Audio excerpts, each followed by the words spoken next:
Welcome back to Today Gossip Today, your go-to source for the latest buzz in Hollywood and beyond. Today, we're diving into the psychological thriller that's been stirring up controversy, generating debate, and ultimately dividing audiences, Nicole Kidman's latest film, Holland. With a 24% Rotten Tomatoes score and a mixed reception from critics and fans alike, the question is Holland really as bad as they say? Or is there something lurking beneath its flawed surface that makes it worth watching? Let's start with the premise. Holland follows Nicole Kidman as Nancy, a home economics teacher and seemingly perfect suburban wife living in the picturesque town of Holland, Michigan. But, as is often the case in thrillers of this nature, all is not as it seems. Nancy begins to suspect her husband Fred, played by Matthew Macfadyen, of infidelity. She teams up with a colleague, Dave, portrayed by Gael Garcia Bernal, to uncover the truth, and what she finds is far more sinister than a simple affair. What follows is a web of secrets, betrayal, and moments of eerie suspense that attempt to deliver a gripping psychological thriller. On paper, Holland should work.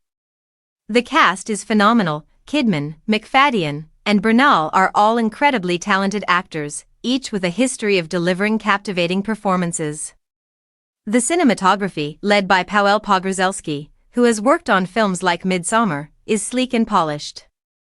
The film's aesthetic, with its mix of Midwestern Americana and eerie Stepford Wives-esque suburbia, creates an unsettling atmosphere that hints at something more profound beneath the surface.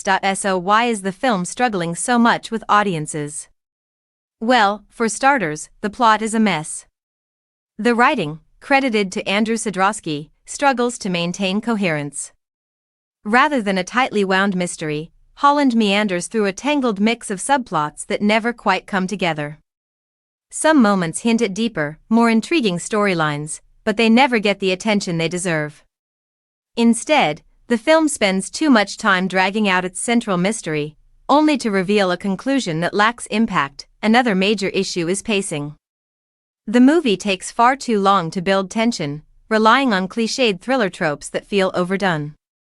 The dream sequences, meant to add psychological depth, come across as disjointed and unnecessary.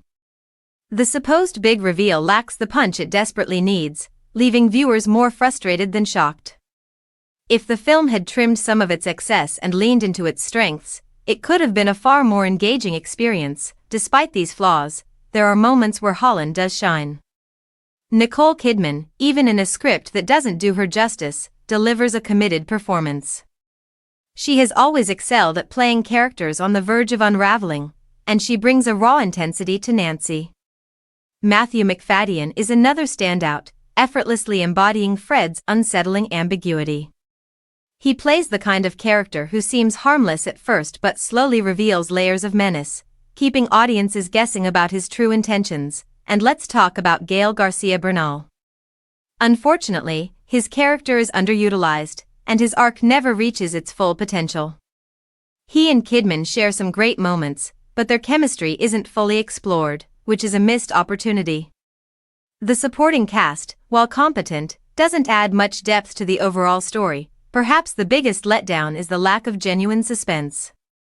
A thriller should keep viewers on edge, pulling them into a web of uncertainty. Holland, however, fails to fully capitalize on its eerie setting and promising premise. There are brief moments where tension builds, but they are too few and far between. The film never commits to a specific tone. Sometimes it tries to be a slow-burn psychological thriller, other times a pulpy mystery, and occasionally even a dark comedy. But in trying to be so many things, it ultimately becomes nothing special. The biggest frustration is that Holland had the potential to be something great. It had the talent, the cinematography, and even the thematic groundwork for a compelling psychological drama.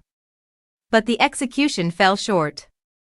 Instead of a tightly crafted thriller that leaves audiences thinking long after the credits roll, Holland leaves them wondering why they wasted 2 hours watching a story that never fully comes together. That said, is Holland a complete disaster? Not necessarily. If you're a fan of Nicole Kidman and want to see her deliver another solid performance, it might be worth a watch. If you enjoy movies with a stylized aesthetic and don't mind a meandering plot, you might find some entertainment in it. But if you're looking for a gripping, edge-of-your-seat thriller, you're better off rewatching classics like Gone Girl, The Girl on the Train, or even Kidman's own The Others. At the end of the day, Holland is a film that had all the right ingredients but failed to mix them into something truly memorable. It's not unwatchable, but it's also not the must-see thriller it aspired to be. Maybe, in time, it will find an audience that appreciates its quirks.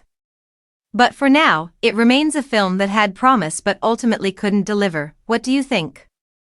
Have you watched Holland? Did it deserve its low score, or do you think it's being unfairly criticized? Let us know in the comments below.